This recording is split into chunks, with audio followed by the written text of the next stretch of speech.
Hey everyone, I'm Rebecca Franson, founder of Camera Mama and Camera Mama Premium, and we are here with our live show with Amanda. Hi, how are you? Oh, good, how are you? You look so great. I was just thinking you look so like au naturel, but you look. I've got my hair in a bun. No, I think you look like super like natural, pretty, like Oh, I'm thank just you. mom and I'm just gorgeous. I can't help it. Oh, thank you. Awesome. Okay, so I really love what we're going to be talking about today because I am not an expert on this. You're like the expert. So, because I think I need to like do it as we go along and change my email. Okay. So, and for those of you watching, thank you for joining us. So, we're talking about email today, all things email as it relates to your Instagram profile, some do's and don'ts there and some best practices. And then also, hopefully, unless we just ramble about that, I'd love to talk about starting an email list. If you're a photographer and there are two types of photographers, and some of this overlaps, but two types of photographers. One type of photographer wants to take client sessions. So whether you shoot weddings or families or newborns or whatever it is that you shoot, you are a local photographer and you're wanting to book sessions, or you're a photographer selling resources to other photographers like editing tools, actions and presets, courses, right? You provide education through Camera Mama Premium. I have my own business on the side as well, which is for photographers. I'm marketing for photographers. So there's two types of photographers. And again, so much of that overlaps, right? And I think thanks for the hearts, everyone. Thank you. Yes, thank you for the love bombs, everyone. Hello, Alicia's here, our Southern gentleman. Hello, everyone. But for no matter what type of photographer you are, and even if you're both, I truly believe this, that starting an email list and spending a little bit of time, and I'm super guilty of this, you guys, so guilty of like neglecting my email list or waiting too long to start one, or most of the time it's just that I have my email list. I don't email them as often as I should because there's always this part of me, I don't know if you're like this, that you don't want to bug people. You don't want to go up in somebody's and they're like, stop emailing me, unsubscribe. And so I want to kind of ride that fine line. But more often than not, I just actually don't email very often. But I would love to talk a little bit about, if you're a photographer out there, ways that you can start an email list, no matter what website that you're using. I think for most people, it's going to be that unknown. Like, how do I even start that? What company do I use? Does my website allow that? Oh, that just sounds like a lot of work. It sounds hard. It sounds technical. And I know everyone says I need it and I know it'll probably help, but it's just too hard and it'll take too long. Is that kind of, does anybody else? And let's throw this out to the crowd. Let me know, you guys, if you have an email list that you have one, that you're building one, whatever. Or let me know if you don't have one. And if you don't have one, why don't you have one? Maybe you don't know that it's important. We can talk about that too. But sorry, you go ahead. So it sounded like you don't have one or you're not utilizing it for photography or? Oh yeah. I have one. I pay big bucks to keep it going because, I didn't really have an email list for a while, but then everyone says like you need an email list and then you really own your contacts more so than like just relying on social media to so Mary Berry says don't have one, don't even know where to start. Okay. So I can totally relate to that, Mary. I was totally in the same boat. I gathered email addresses mostly by doing giveaways. That was the buy-in at their email address. And I used MailChimp until my contact number got to 1,000. And that's like where it breaks and it's like goes from being free to not free. And so I decided, okay, if I'm going to be paying for a service, I want to look around and decide what service. And that is really overwhelming. And you can get two different points of view because I use Entreport and Amanda uses Kajabi. And I was like, I signed up for Entreport forgetting that that Amanda used Kajabi, and then I was like, I should have signed up for Kajabi. And then I was like, okay, maybe I should sign up for Kajabi instead. And then anyway, I ended up sticking with Entreport, but now I manage, I think I have like 3,000 email addresses, and I'm kind of the same as you. I don't email my list very often, but I pay, it's like $300 a month for my service that I do. So I feel like I'm paying for stuff I don't actually am not utilizing. So I need to get some more education about what the service can actually do. And I'm not a very technical person, but I do appreciate the services that I subscribe to that keep me informed via email, but not too much, right? Exactly. And there are some people that I unsubscribe because it's just too much, or I'll move them over to my promotions folder in Gmail, because I use Gmail on my computer, and I'll move them over to promotions because I'm like, whoa, too much. Like, don't email me every day. I'm not going to. Like Jenna Kutchner, I have a whole file for Jenna Kutchner. Or is that how you say her name? Kutcher. Because she just emails the crap out of people, and so. But apparently it's successful because she makes a ton of money. So. Well, she has a broad, I would say she has a broad demographic. She's also talking to very different types of people. So it's possible that she broadcasts her email list, but she has so many different what they call ideal customer avatar, which is your ideal customer, what that person looks like. So one of her demographics are going to be other photographers. Another demographic is going to be Instagram influencers. Another one is going to be female entrepreneurs. Another one is going to be, creative entrepreneurs, maybe female. She's moms. She's got a very she teaches on a broad variety of topics. So that's a good point. So maybe I don't, because sometimes I'm like, I'm supposed to be doing what Jenna's doing, but then I'm like, that doesn't feel right for that doesn't fit with how I want to interact with my people. Yes. Yeah. And I fully admit, and here's the fun thing, and I wanted to make this point. I actually started writing some notes down for our conversation because I get really excited about topics like this. I don't know why. I just nerd out. But one of the things that I catch myself doing, and I talk about this a lot of what I teach is what I observe in myself or what I observe other people doing. Same. Yeah. Totally. Right. And I think if you're just open to observing your own behavior and impressions and the way you think about things, your own perspective, I think that not everyone is going to see the world the way you do. Obviously, you and I think differently on a bunch of things, and we've talked about that. Even last week, it was funny because you're like, no, I'm still going to feature the paper hearts. I don't care. And it was funny because I was like, no, you got to raise awareness. So no matter who you are, you're gonna have differing views or whatever. My notes, right? So one thing that I observe myself doing is that in my Gmail, sometimes it'll pop up and say, hey, do you want to unsubscribe from XYZ? Because you haven't been opening their emails in a while. And sometimes I will go ahead and unsubscribe if I'm like, yeah, whatever. But most of the time I don't unsubscribe. And the reason I don't is because it's a not now thing. And this is how it relates as well to photography clients. A lot of the people that are finding you on Instagram, that are signing up for your email list, a lot of these people are interested in a photography session, but maybe it's a thought they had 5 minutes to research. They were playing around on Instagram. Maybe they didn't even know they wanted a photography session until they saw your Instagram page and were like, what? But what you want to do is you want to be able to come back to them with emails, because for them in their mind, it's a not yet. It's it's February, but I want to do fall portraits this year. We haven't done fall pictures for the family in 2 years.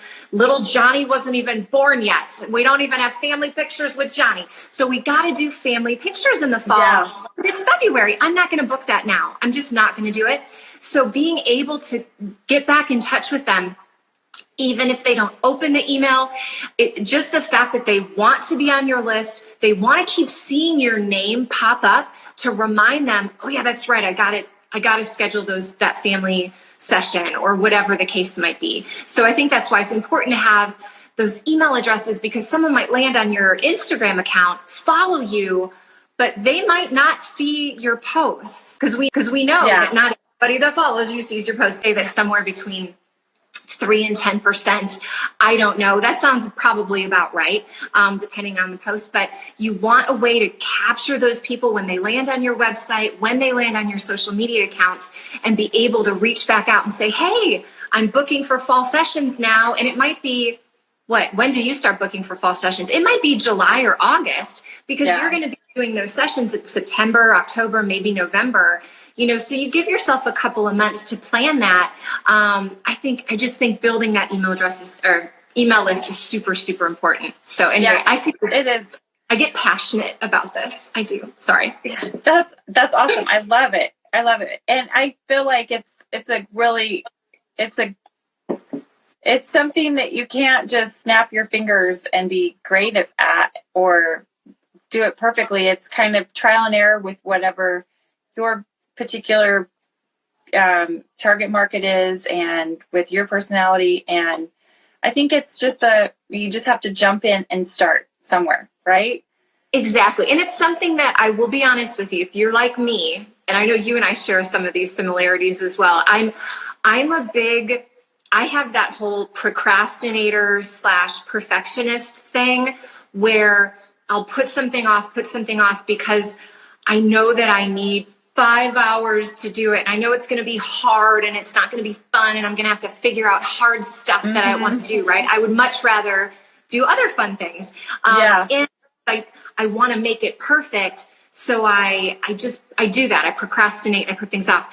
I do want to tell you guys out there, if you want to research and want to implement having an email list that either is a landing page or it's on your website, so that you can gather up those email addresses and start emailing your list to keep in contact with these people, hopefully to build that like and trust factor. They'll start getting to know you. They'll start trusting you. They'll like you. Hopefully, I know everybody watching this is very likable. And then they'll want to book you for a photography session or buy from you if you provide education or whatever whatever it is that you're offering. So if you are thinking about doing that, I want you to know, block off like an hour or two. I would say block off 2 hours and say, these are the 2 hours. I'm not doing anything during these 2 hours, but figuring out how to get email on. This is what it's going to include, and this is when I'm going to sit down and do it. And in fact, it's after this live broadcast it's on my calendar every week after our broadcast to just sit down and write my update my email for my people to send them all the updated info. So anyway. No, absolutely. And a lot of times, like I said, if I don't open an email, I don't delete it immediately. Usually I don't open it because I want it to stay bold, because I want to be able to really go back to it. So, and like you said, I do believe that, like with writing emails, if you're going to say, okay, or planning out a sequence, like a welcome sequence, like your very first 3 emails that you send people that get on your list, you do want to block off. For me, and I like writing, me, I could write off, a 500-page blog post in an hour because I'm nuts like that. But I really do think that it takes some mental power. Yes. And for me, I need at least 2 hours. 1 hour seems too short. I feel like my juices get flowing, closer to like midway through. And so I feel like if I blocked out 2 hours, I would feel like I had the time to just take a deep breath and write something, rework it, add some different things in there. And then I feel pretty good about it. But I do feel like if you're only going to like give it, 10 minutes of your time, it's going to feel overwhelming and hard because you just didn't give yourself quite enough time to get into the mindset to I think that's a great tip, is to just give yourself some time and focus, because in the Instagram world, it's very much like we're kind of used to not really having to focus so much because it's kind of bite-sized pieces. But when you're talking about an email, it's more you're asking your audience for a little bit more time and a little bit more attention. And so since you're asking them to take time out of, their day to read whatever you've put down, you want to make it worth their time, right? So you want to be like, okay, what am I going to say? Yeah, well, and that's a good tip too. I will say that there are some people that email where some of their emails contain really good information and good tidbits. I'm like, oh, I'm glad I read that.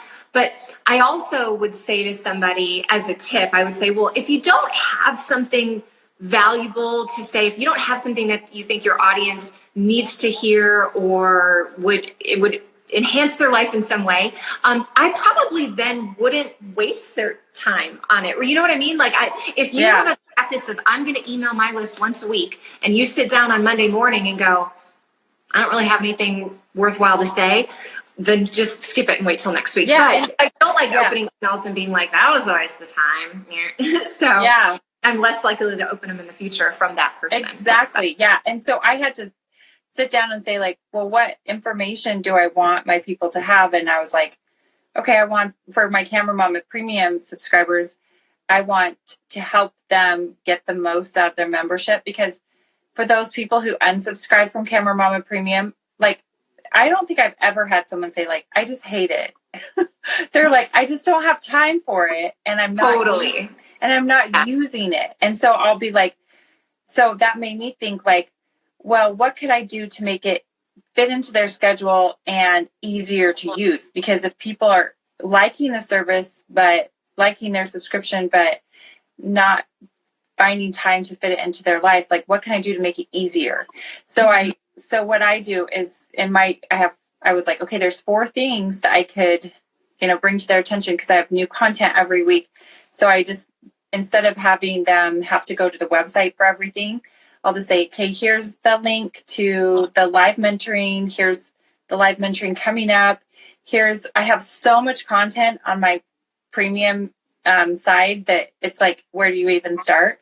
So I decided to do like a spotlight on one thing. So, hey, here's a spotlight on how to do head swaps, for example. And then what else do I have? I have one more thing on there.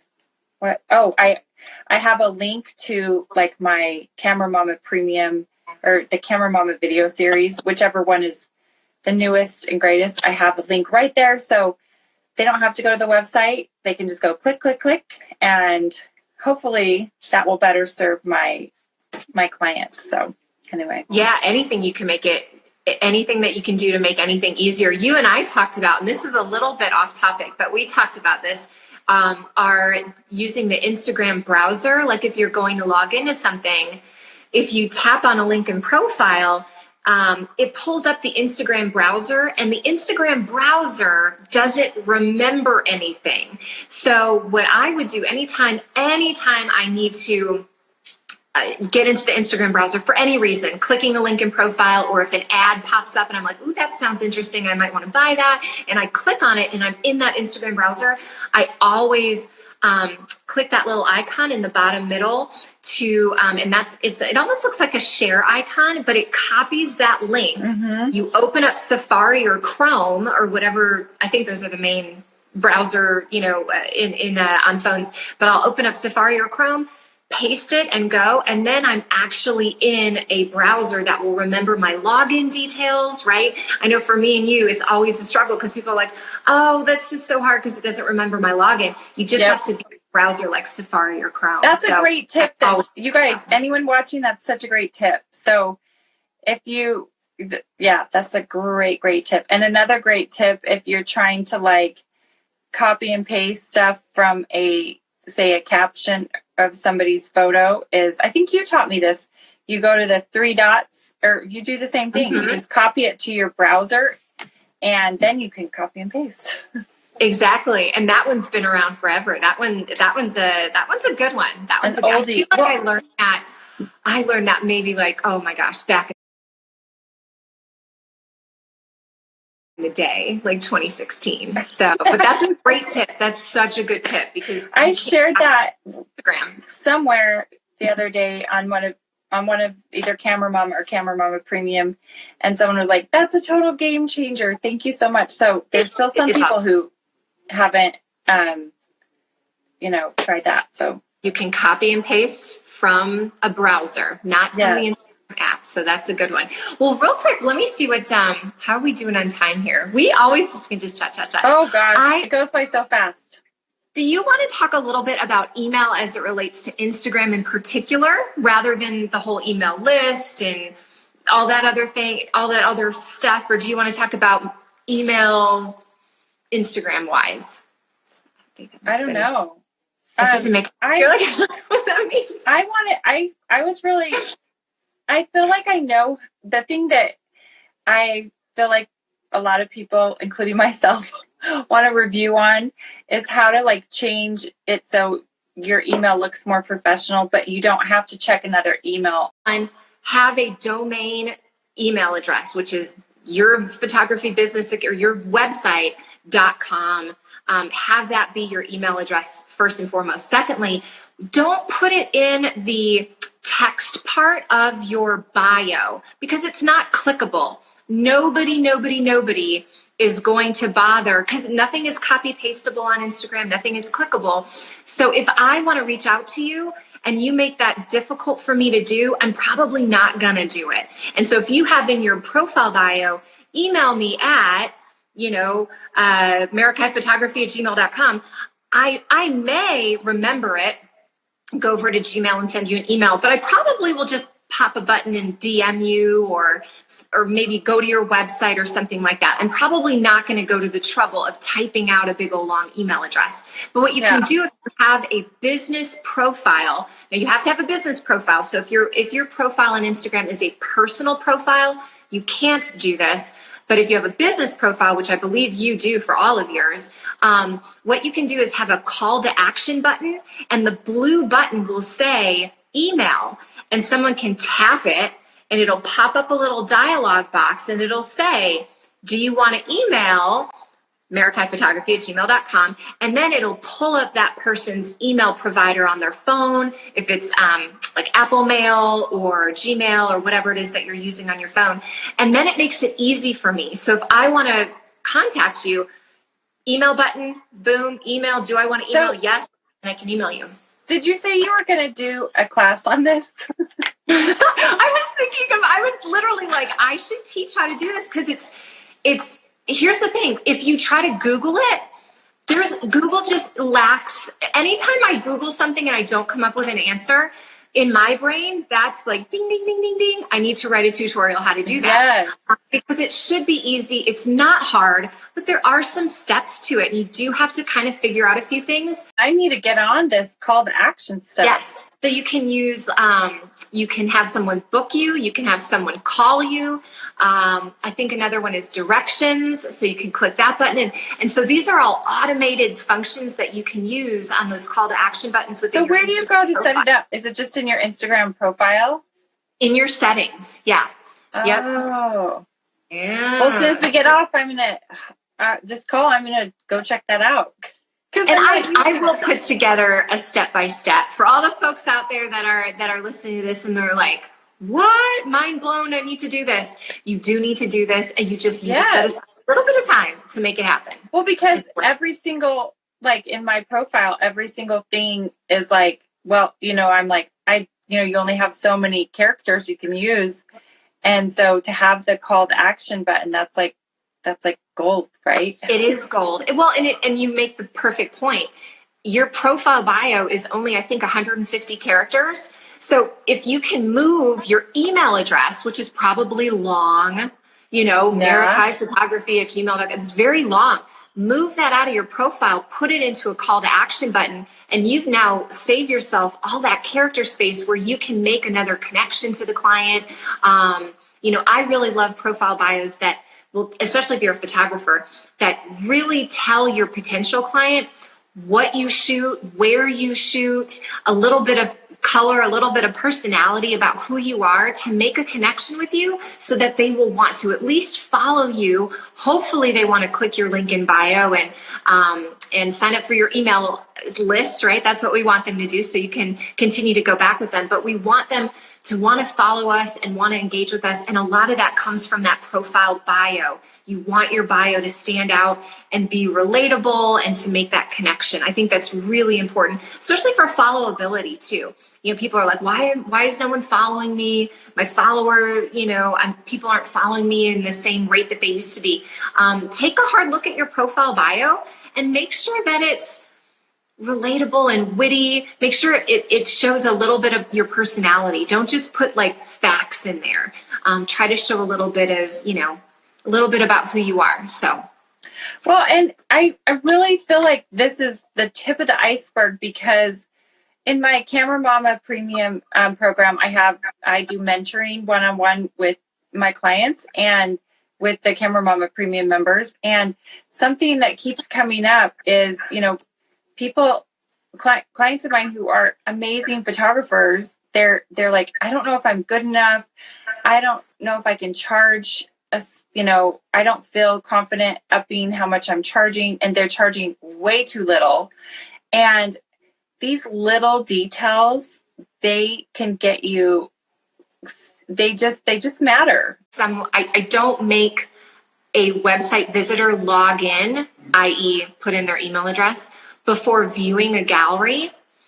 And I should, because you're right. Grandmas and grandpas, moms, anyone they share that link with, if they put in their email address, that's brilliant. You can market to those people, not only for photography, because some family members live across the country, but if they want to purchase, if you're having a sale on prints and they want to purchase the print, I think what I do, and I haven't done so well lately, but what you can do is you can just sit down for a couple hours and put all of your sales together for the whole year. Have a sale for St. Patrick's Day, have a sale for Easter, have a sale for everything.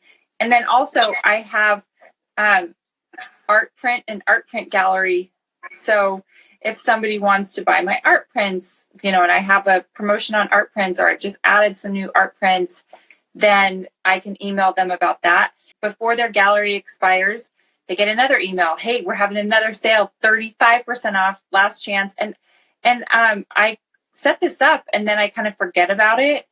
And then I'll get an email saying, oh, so-and-so made a purchase. Like, I just had a wedding gallery expire, and I think it was the mother of the bride, and they have all the files, by the way. Like, this particular bride, they bought the files. Well, no, actually, they all come with the files for weddings. But anyway, so it's not like they couldn't just go print their own, right? But the mother of the bride was like, oh, this is just easier. Click. And I'm a last minute person too. Totally. Yeah, and so she's probably like, I don't know where my files are. I would rather have better quality through a pro lab. And so I got an email and it's like, oh, I just made some money. Awesome. And I didn't have to do anything extra. It was just already in the system and the flow. Here's a plug for Instaproofs. That's an amazing benefit to having Instaproofs. And I think maybe some of the other galleries do that as well, but I'm telling you, I could talk about, you should see my notes. Like, I could talk about email forever. We should do part 2. Let's do part 2 next week. Should we do part 2? Because I feel like today, we'll kind of summarize today. We talked about a lot of things, but yes. I wanted to back out the Instagram part, which is the call to action buttons, gmail.com versus domain.com addresses, and having your email address in your profile bio, which it's not clickable, it's not copy pastable. Nobody's going to use it. Just take it out of there entirely. And then just be the type of person that, looks at their DMs as well. So if you're not going to have a way for someone to email you, at least be in your DMs, because I think for most people, that's our natural way to reach out to contact someone. So if I found a photographer on Instagram, honestly, even if they had a call to action button that said to email them, I probably would direct message them. So definitely show up in your DMs as well. If you're a pro photographer, I would not recommend this, but some people do. And I'm thinking of a few people that do this that I really like them actually. So no offense to anyone at all. I would not put in your profile bio, which again, that's sacred space. I would not put in there, no DMs, don't DM me. I'm not going to look at it. I'm not going to reply. You don't want to come off unfriendly in your profile bio. Just check your DMs. You don't have to answer all of them, but prospective, clients or photographers that want to work with you, collaborations, businesses. You could have so going on in your DMs if you just choose to get in there and check them every once in a while. You just never know who's gonna reach out. You never know.